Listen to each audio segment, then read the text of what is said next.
اللہ کا ولی وہ نہیں کہ لٹھ چھوڑ کر کے رکھا ہے بالوں کی، 10 انگوٹھیاں پہن کے گھوم رہا ہے اور کوئی بھی بابا بن کر کے لوگوں کو لوٹ رہا ہے، اس کو لوگ سمجھ لیے کہ اللہ کا ولی ہے۔ اللہ کا ولی وہ نہیں ہوتا۔ سب سے بڑی بات آپ کو میں بتاؤں، حضور پاک صلی اللہ تعالی علیہ وسلم کو چھوڑ کر کے کوئی اللہ تک پہنچ ہی نہیں سکتا۔ بخدا خدا کا یہی ہے در، نہیں اور کوئی مفر مقر، جو وہاں سے ہو یہی آ کے ہو، جو یہاں نہیں تو وہاں نہیں۔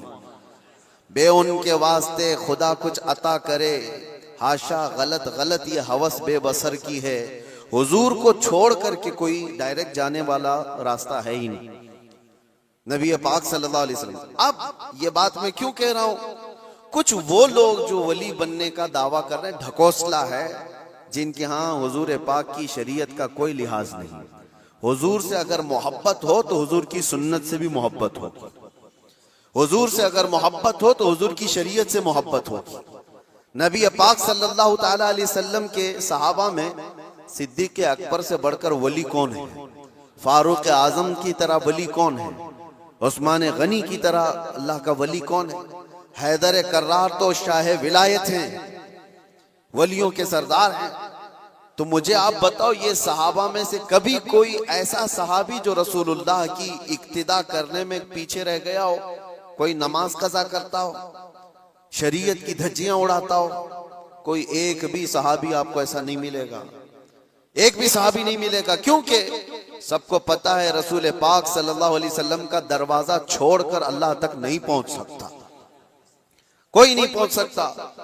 اب میں یہاں پر آپ کو ایک مثال دے دوں کہ بغداد میں ایک بار یہ مشہور ہو گیا کہ ایک اللہ کے ولی دریائے دجلہ کے پاس آئے، بہت عبادت کرتے ہیں، بہت توجہ سے۔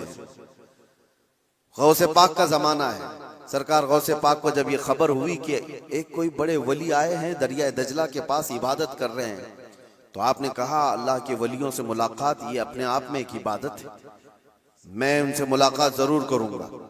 تو سرکار غوث پاک بھی چلے گئے دریائے دجلہ کے پاس کہ وہ اس اللہ کے ولی سے میں ملاقات کروں۔